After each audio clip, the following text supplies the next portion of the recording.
Hello everyone, welcome to our channel GK review. आप सभी students का जीके रिव्यू चैनल पर स्वागत है। I hope you guys are good and healthy, so stay at your home and stay safe. So चलते हैं हम अपने आज के सेशन की ओर। आज के सेशन के अंदर हम डिस्कस करेंगे करंट अफेयर्स ऑफ 2 जून 2020। और जैसे कि आपको पता है, ये डेली क्विज का सेशन है। इसके अंदर अपन करंट इवेंट्स के क्वेश्चंस पूछते हैं आपसे। सो क्वेश्चंस लेते हैं, लेकिन उससे पहले अगर अभी तक आपने जीके रिव्यू चैनल को सब्सक्राइब नहीं किया है, so please subscribe the channel and don't forget to press the bell icon button to get the latest notification and the updates of every video we make. So लेते हैं इस current event का first question. First है हमारे पास, the national institution for transforming India, that is NITI Aayog, NITI Aayog, vice chairman है Rajiv Kumar, stated that India's access to $50 to 60 billion worth of carbon credits can be achieved if it propagates natural farming and agroecology, while suggesting adoption of innovative farming method based on ecological principles during a virtual high-level roundtable on agroecology and regenerative agriculture. Rajiv Kumar, जो कि आपको पता है vice chairman है नीति आयोग के, इन्होंने कहा कि हम कार्बन क्रेडिट से around 50 to 60 billion US dollar का प्रॉफिट गेन कर सकते हैं। तो सबसे पहले आपको मैं कार्बन क्रेडिट समझाऊंगा। ये बहुत ही इंपॉर्टेंट है और नया है, क्योंकि मैंने इससे पहले जीके कवर करा नहीं रहा था। मैं मेरे खुद के सब्जेक्ट्स थे, वो पढ़ता था, तो जीके के पर्सपेक्टिव में मैं अभी नया ही हूँ। सो मैं आपको बताऊंगा कि क्या कार्बन क्रेडिट्स है क्या। एक बार थोड़ा सा डेफिनेशन से पढ़ लेते हैं, फिर मैं आपको समझाऊंगा कार्बन क्रेडिट क्या है, कैसे इसे यूज़ करते हैं, कैसे अपन प्रॉफिट कर सकते हैं, प्रॉफिट जनरेट कर सकते हैं इससे। What is a carbon credit? A carbon credit is a permit that allows the company that holds it to emit a certain amount of carbon dioxide or other greenhouse gases, that is CO2. One credit permits the emission of a mass equal to 1 ton of carbon dioxide. भाई, carbon credit वो चीज़ है जो किसी particular company को या organisation को या country को एक सर्टेन अमाउंट ऑफ जो एमिशन है उसको अलाउ करती है। जैसे इसके अंदर कार्बन डाइऑक्साइड या फिर अदर ग्रीन हाउस गैसेस को परमिट करती है कि आप इसको एमिट कर सकते हैं, लेकिन इसकी जो क्वांटिटी है वो कितनी है? 1 credit permits the emission of a mass equal to 1 tonne of a carbon dioxide. जो एक क्रेडिट होता है कार्बन क्रेडिट का, वो बराबर है 1 टन ऑफ कार्बन डाइऑक्साइड या फिर आपकी अदर ग्रीन हाउस गैसेस। अच्छा, एक बार कार्बन क्रेडिट की तरफ चलते हैं अपन। देखो क्या है कार्बन क्रेडिट, ध्यान से देखिएगा।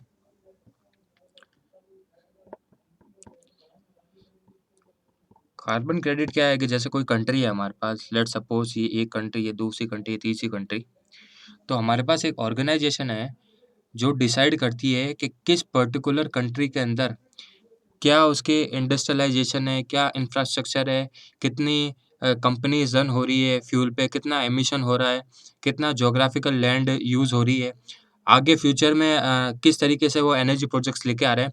तो ये सब फैक्टर देख के वो कार्बन क्रेडिट्स देते हैं। जैसे लेट सपोज इनको 50 कार्बन क्रेडिट्स दे दिया, इनको लेट सपोज 60 क्रेडिट दे दिया, 60 कार्बन क्रेडिट दे दिया, और इसको लेट सपोज 40 दे दिया। अब एक बार जो किसी पर्टिकुलर कंपनी को, कंट्री को एक बार कार्बन क्रेडिट अलॉट हो जाता है, ये कैप फिक्स हो जाती है। मतलब अब आपकी जो ये कार्बन क्रेडिट है, मतलब अगर आप अब एमिट करोगे कार्बन, वो इसी रेंज में होनी चाहिए 60। क्लियर है? इससे अगर ऊपर हो गई, जो आपने एमिशन किया है, एनवायरनमेंट को डिस्टर्ब किया है, हिंडर किया है, हैम्पर किया है, तो फिर आपको पेनल्टी लगेगी। तो ये आपको क्या कर दिया, ये कैप दे दिया, सबका कैप हो गया। ये कैप कैसे डिसाइड हो गया? मैंने आपको बताया, किसी कंट्री की infrastructure, industry purpose, geographical land कितनी है, इकोनॉमी कितनी बड़ी है, ये सब डिसाइड करके ये कैप डिसाइड हो गया कंट्री का अकॉर्डिंग, इंडिविजुअल कंट्री का।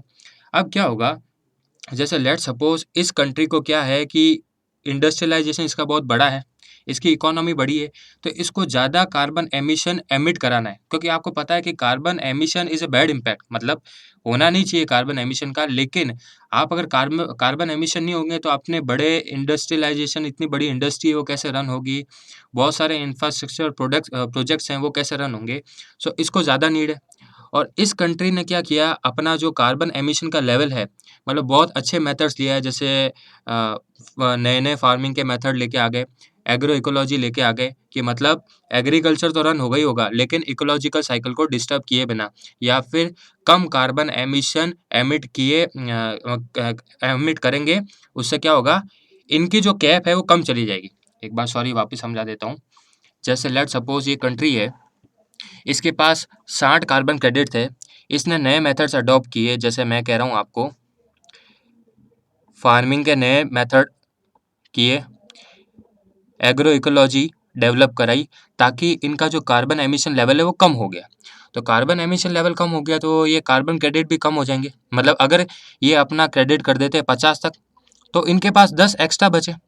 अब इन 10 एक्स्ट्रा को ये क्या कर देगी, किसी दूसरी कंट्री को ट्रेड कर देगी, और इसको जब ये ट्रेड करेगी तो ये अपना बेंचमार्क सेट करेगी कि ये कार्बन क्रेडिट के इतने रुपए लेंगे। सो ये एक ट्रेडिंग मेथड भी है, बहुत ही इनोवेटिव और बहुत ही अच्छा ट्रेडिंग मेथड है। सो कोई भी जो कंट्री है वो अगर अपना कार्बन एमिशन कम करती है तो वो फ़ायदे में है, क्योंकि उनको जो कार्बन क्रेडिट्स है वो उन कंट्रीज़ को दे सकती है जिनका जो यूटिलाइजेशन बहुत ज़्यादा चल रहा है, जिनके पास बहुत ज़्यादा इंडस्ट्रीज़ है, कैपिटलाइजेशन बहुत बड़ा है, क्लियर है, मार्केट ग्रोथ बहुत बड़ी है, रीच बहुत बड़ी है, तो उनको उन कंट्री को डेवलप कराने के लिए उनको कार्बन ज़्यादा एमिट कराना पड़ रहा है, क्लियर है। सो ये एक ट्रेडिंग मेथड है, बहुत ही अच्छा मेथड है, शानदार है, मेरे को तो बहुत अच्छा लगा ये मेथड, ट्रेडिंग का मेथड। अच्छा आगे बढ़ते हैं, क्या है, तो हमारा जो नीति आयोग के जो वाइस चेयरमैन है राजीव कुमार, इनका कहना भी यही है कि अगर अपन नेचुरल फार्मिंग जैसे मेथड्स यूज़ कर रहे हैं, एग्रो इकोलॉजी यूज़ कर रहे हैं। एग्रो इकोलॉजी क्या होती है कि इसके अंदर जो फार्मिंग होती है, एक बार पढ़ लेते हैं। Agro ecology is farming that centres on food production that makes the best use of nature's goods and services while not damaging these resources. मतलब आप फार्मिंग कर रहे हो, जो फूड प्रोडक्शन कर रहे हो नेचुरल रिसोर्सेज से, वो तो करोगे ही करोगे, लेकिन आपको जो रिसोर्सेज को डैमेज नहीं करना है। मतलब आपका जो कार्बन एमिशन है वो कम होना चाहिए। बहुत सारे हमारे पास नेचुरल फार्मिंग के मेथड्स है, बहुत मेथड्स है जिससे हम क्या कर सकते हैं, अपना कार्बन एमिशन का लेवल कम कर सकते हैं। जैसे रीजेनरेटिव एग्रीकल्चर है, क्लियर है, जैसे हमारे रेज़िडुअल बर्निंग चलती है, आपको पता ही है कि पंजाब साइड बर्न करते हैं तो उसका जो पॉल्यूशन है वो दिल्ली साइड आ जाता है, सो दिल्ली सफ़र करती है, तो वो क्या करते हैं, तो ये सब अगर अपन चीज़ें अवॉइड कर देंगे तो हम क्या कर देंगे, हमारा जो कार्बन एमिशन का लेवल कम कर देंगे। सो हमारा कार्बन एमिशन का अगर लेवल कम हो जाएगा तो हमारे पास ज़्यादा कार्बन क्रेडिट्स होंगे, और अगर ये ज़्यादा कार्बन क्रेडिट्स अपन दूसरी कंट्रीज़ को दे दें, जैसे अमेरिका हो गया, रशिया हो गया, चाइना हो गया, जिनके अंदर बहुत बड़ी-बड़ी इंडस्ट्रीज़ रन होती है। सो अगर उनको बेचेंगे तो हमारे पास अराउंड 50 टू 60 बिलियन वर्थ में कार्बन क्रेडिट से प्रॉफिट अचीव कर सकते हैं। सो पूरा जो था ये न्यूज़ था वो इसी के ऊपर बेसिस था कि कार्बन क्रेडिट्स क्या होते हैं। आई गेस आपको समझ में आया होगा। आशा करता हूँ कि कार्बन क्रेडिट्स का फंडा है, थोड़ा-सा कॉम्प्लेक्स है लेकिन ईज़ी है। आप देख सकते हैं ये एक ट्रेडिंग मेथड भी है। It's also an trading method. So समझ में आया? सो हमारे पास ये डिफरेंट मेथड्स है, एग्रो इकोलॉजी है, रीजनरेटिव एग्रीकल्चर है, नेचुरल फार्मिंग है। सो ये सब अगर अपन अडॉप्ट करेंगे तो 50 से 60 बिलियन यूएस डॉलर अपन गेन कर पाएँगे। कैसे गेन करेंगे? जो कार्बन क्रेडिट्स अपन ने बचा रखे हैं उसे ट्रेड करके, कोई दूसरी कंट्री को। Is that clear? चलते हैं नेक्स्ट पे। Private sector lender Yes Bank limited has acquired how much percentage stake in Dish TV India limited, a company providing direct to home television service in India.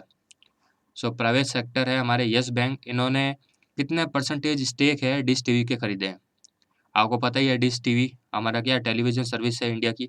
सो इन्होंने 24.19% stake खरीदी है Dish TV की, yes bank ने। और अगर yes bank की बात करें, हेडक्वार्टर्स है Mumbai Maharashtra, and MD and CEO is Prashant Kumar yes bank के। और येस बैंक की जो टैगलाइन है वो है एक्सपीरियंस आर एक्सपर्टाइज। एक बार वापस बता देता हूँ टैगलाइन, एक्सपीरियंस आर एक्सपर्टाइज। चलते हैं नेक्स्ट क्वेश्चन पे। नेक्स्ट है हमारे पास Swiss Federal Institute of Technology Lausanne, Ecole Polytechnique Federale de Lausanne, EPFL and ETS Zurich. मैं प्रोनाउंस नहीं कर पाऊंगा, सॉरी, कुछ और ही प्रोनाउंस हो जाएगा यार।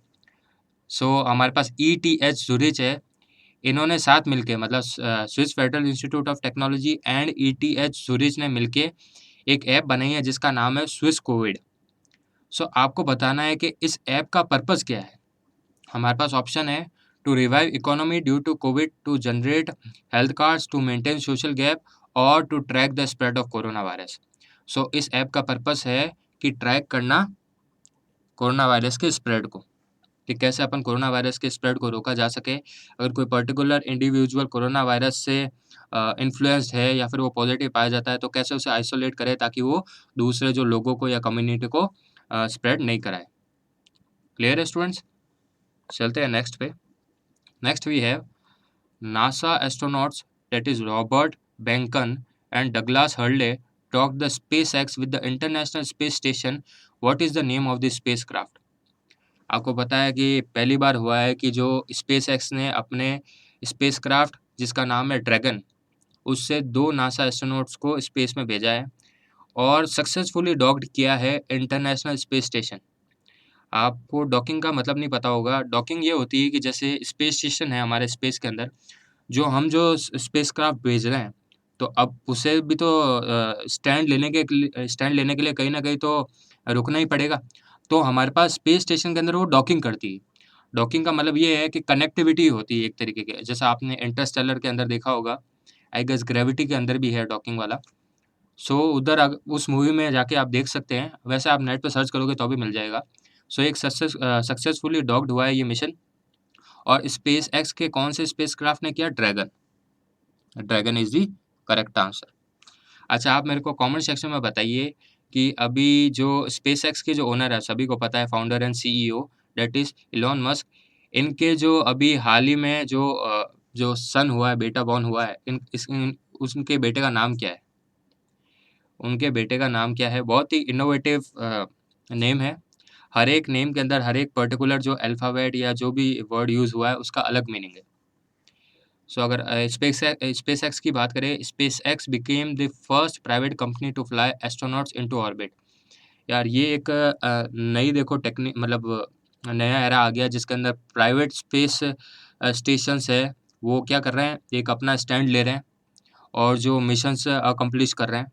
और आने वाले टाइम में अपना भी ऐसा कोई ना कोई इंडिया से भी होगा। जैसे अगर हमें बात करें मुकेश अंबानी जी, वो अगर अपना एक प्राइवेट स्पेस स्टेशन खड़ा कर दे इंडिया के अंदर, तो वो भी हमारे जो बाकी स्पेस मिशंस को है अकम्प्लिश कर पाएँगे।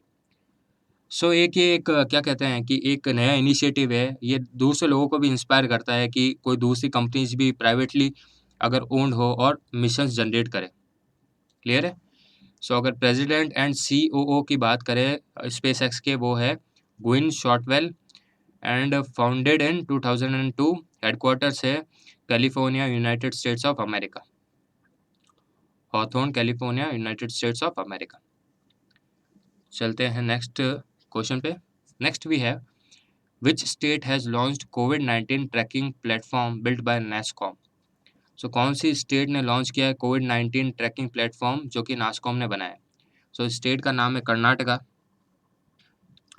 आइए पढ़ते हैं इसके बारे में। On May 30, 2020 the national association of software and services companies, NASSCOM का फुल फॉर्म है ये। शायद एग्जाम में नहीं आया लेकिन फिर भी आपको थोड़ा आइडिया होना चाहिए। National association of software and services companies announced that it has delivered an end-to-end coronavirus tracking platform for Karnataka called the Karnataka Listening Dashboard for COVID-19।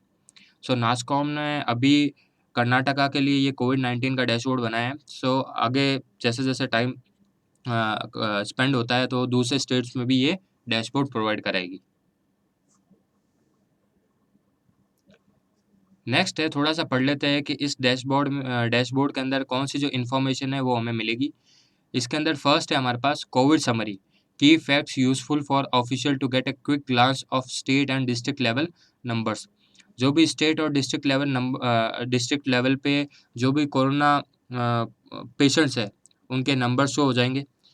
Covid source analysis cases in the last 24 hours and their origin and spread analysis testing summary.